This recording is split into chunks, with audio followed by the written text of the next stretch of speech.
A biblical perspective on life, culture and current events. This is 2020 on Vision. Well, you may have caught the news, that stabbing attack, Christ the Good Shepherd Church in Sydney. It was an Assyrian Orthodox church in Wakeley in Sydney.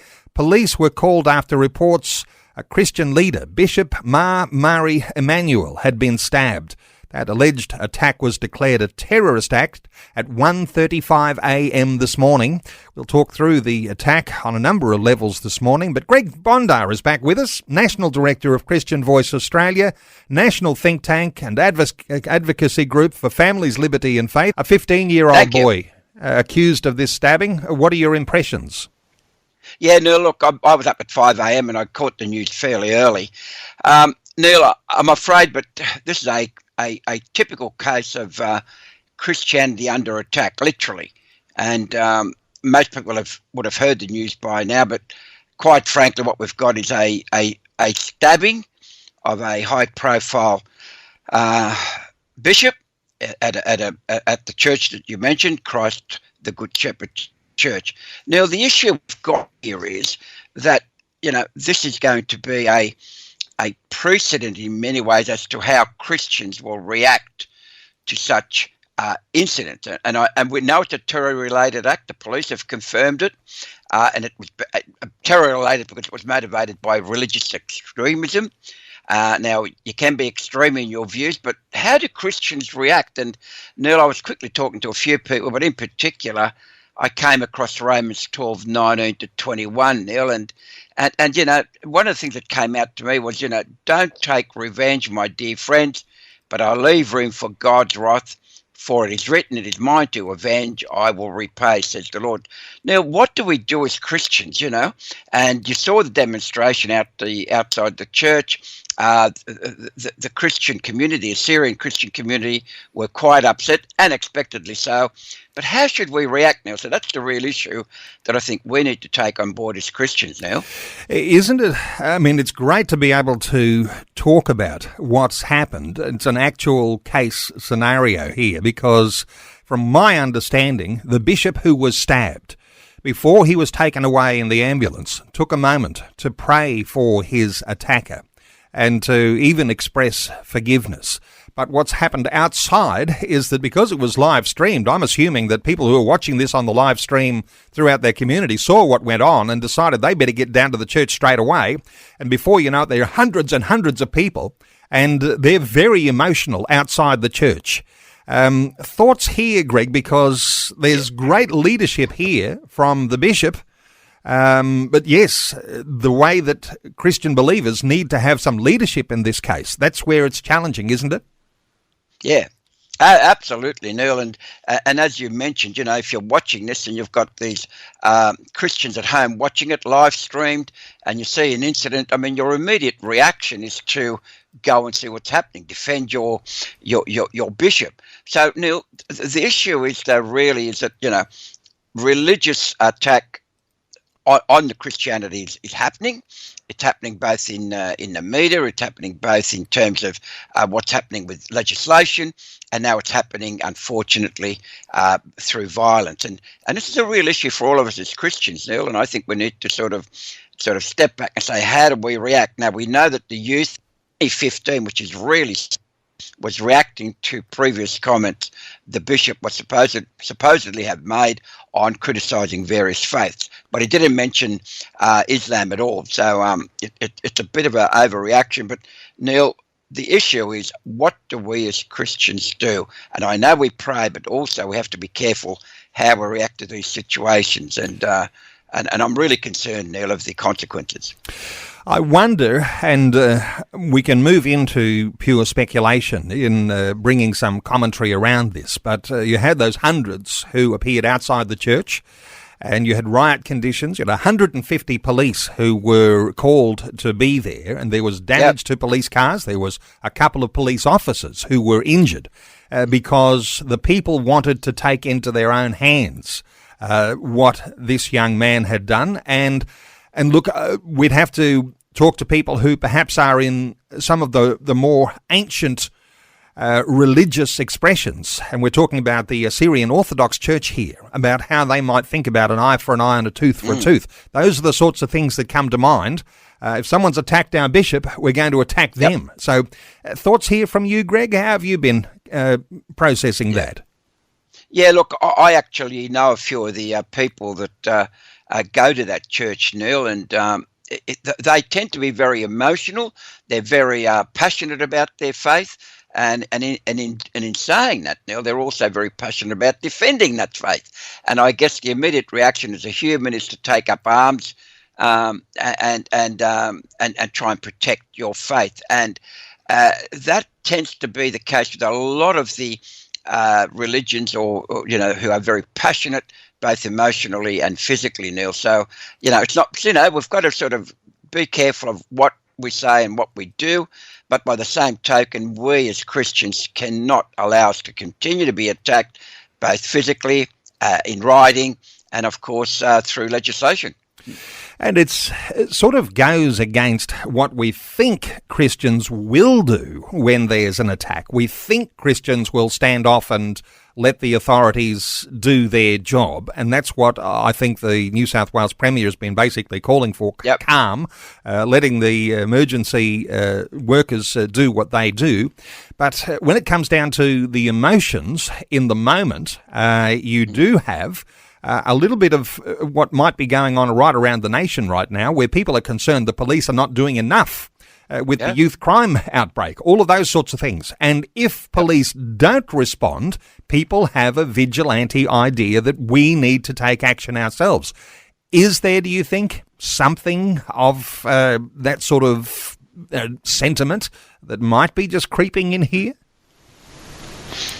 Yeah, I think there is some avenue for that happening. The thing we've got to realise is that, as I said to you, my original question was, how do we as Christians react when we're being attacked physically?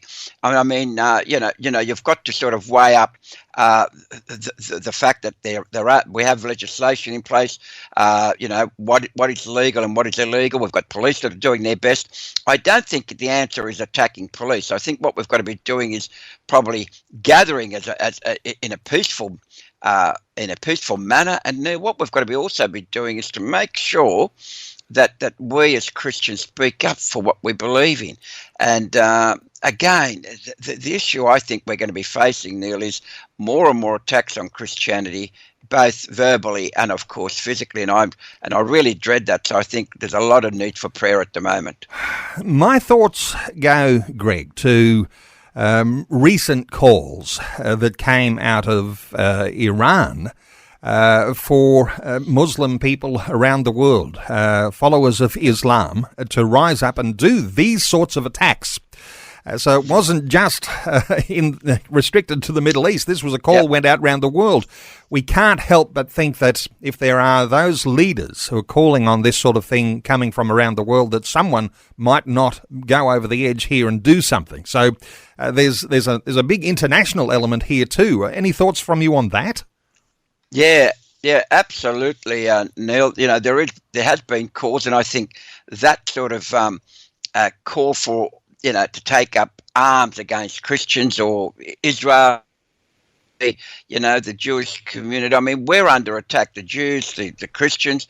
But the issue here is I come back to Romans again, Neil, and I keep saying, do not take revenge, my dear friend. I mean, it's biblical, and I think, that's a hard thing not to do, Neil. It's a hard thing not to do, but I think we as Christians have got to sort of take a biblical approach and just sort of step back and leave our God to do the avenging in situations like this. As you know, we've had Saturday, we've had another issue, Neil. This has been a bad week for Sydney, and a lot of prayers are needed. And that whole thought of copycat crimes, like the stabbings in Sydney, some will be aligning it with that. Others will be aligning it with developments that are going on in the Middle East around war and Iran and Israel. Correct. One of the things just to draw attention to, because there's some other things to move on to, but the Muslim community's Australian National Imams Council has issued a statement unequivocally condemning the attack on Bishop Mari Emmanuel. I think that's something that we would agree is a good thing, because we do need to hear from Islamic communities that this is not acceptable. Any thoughts here? Yeah, I think you make a good point, Neil. We've got to be careful that one individual doesn't necessarily represent the whole church, On reaction, it's the same thing as if a Christian were to do something similar.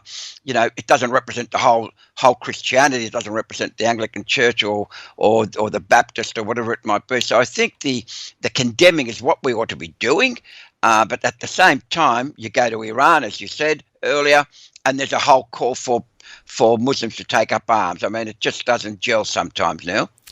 Okay, let's move on. Another very, very big and very important issue that you've been attending to as well, and that's the Australian Law Reform Commission recommendations in their report. And you've had some discussions this week with some coalition senators, Michaelia Cash and Sarah Henderson, around what the opposition is forming as their position around how things might shape our religious freedoms.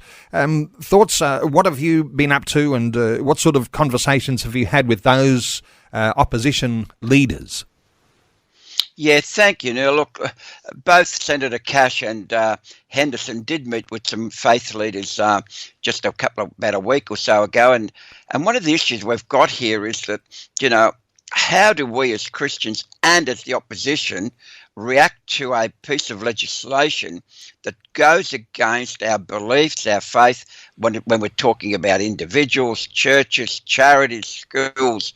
I mean, if we can't express our faith without fear of persecution or discrimination, then we're in trouble. So we really need to react to the government's proposed religious education institutions and anti-discrimination laws, because, Neil, if we don't do it now, we're going to continue to fail as advocates for the Christian faith. Interesting, isn't it, to talk about how we respond when there is a physical attack against the churches, and we can certainly make that alignment when there's a terror attack against a Christian church overnight. And then we can talk about how you head these sorts of things off at the pass by actually being involved in those things that help to shape the legislation. This, I think, is where we would think of Christians making a very, very good contribution, because there are some threats to the free expression of religious beliefs and practices, and it affects every Australian. This thought about what you do to head it off at the pass, how to best oppose the government's proposed Religious Discrimination Act. Now, as far as I know, that's not even public yet. But there's all of this conversation, these talks about going on about how you actually oppose the threats to our religious freedom. This is where I suspect we all need to be talking about that, whether it's around the boardroom table with ministers and senators, or whether it's around our kitchen table with our family. Thoughts from you here? Yeah, absolutely, Neil. Look, the discussion has to be wide. It has to be broad, and, starting from your family, as you said, your workplace. See, the issue we've got here, Neil, is that Labor has taken a very, very smart move here. What they've said is, all right, we need the opposition to agree to what we're doing, otherwise there's no religious discrimination bill. Now, you see, we're back to square one, back to Groundhog Day in a way, because Morrison found the same problem. And you see, Labor are now taking the Morrison syndrome and saying, oh, well, if you don't agree with what we're going to be doing, then we're not going to have a religious discrimination bill. I suspect, Neil, strongly, knowing the government, knowing politics, that this thing will drag out. And then guess what? There's an election and we can't do anything about it. So we need to act now as Christians. We need to act now as faith groups. And unfortunately, Neil, and I'm doing a major study on this, religious organisations, churches, advocacy groups, we've failed in our duty, because I can name you legislation after legislation that has gone against what we've been advocating for, Neil. Okay, there's lots more to talk about so far as that goes, but let me just touch on one other issue, because we're short of time now. There's a new law that's come out of the United States, male and female, a new Idaho law that declares that there are just two genders based on biology. You've been following the developments in Idaho. What's been happening? Oh, Neil, I'm so delighted. I mean, hallelujah is my response to this, because you see what's happened, Neil, is that for the Idaho governor has said, and he's put in legislation, and let's hope it spreads worldwide. He has said that there are only two genders, male and female, and that's the law. In other words, what he's saying is that, in terms of the legislation, they won't accept any self-identification. They won't accept anything that you think you're a female when you're a male.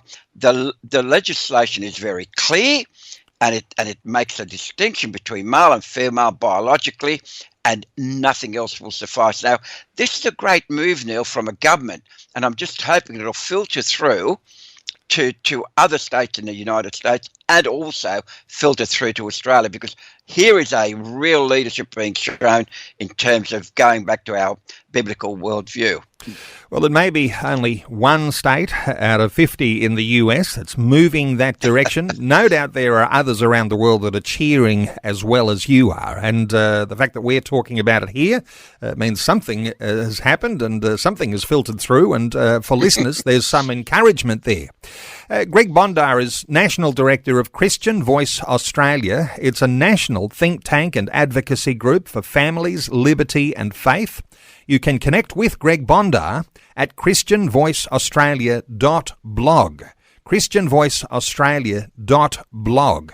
And Greg, some of the things we're talking about today, are they resources that people can access on the website? Is that something what can people see when they go to christianvoiceaustralia.blog? Yeah, I'm glad you asked, Neil, because we're updating the website. We're now going to have an issues page, and once that gets on the ground in about a month or so, they'll be able to see all the resources and that we've spoken about, and it'll be a clear guide for everyone to just click on a particular issue and find the facts. So yes, Neil, they can go to it, but give us about a month when our website is up and running in a revised format. Okay, christianvoiceaustralia.blog. Greg Bondar, thanks so much for another update today on 2020. God bless you, Neil. Thank you. Thanks for taking time to listen to this audio on demand from Vision Christian Media. To find out more about us, go to vision.org.au.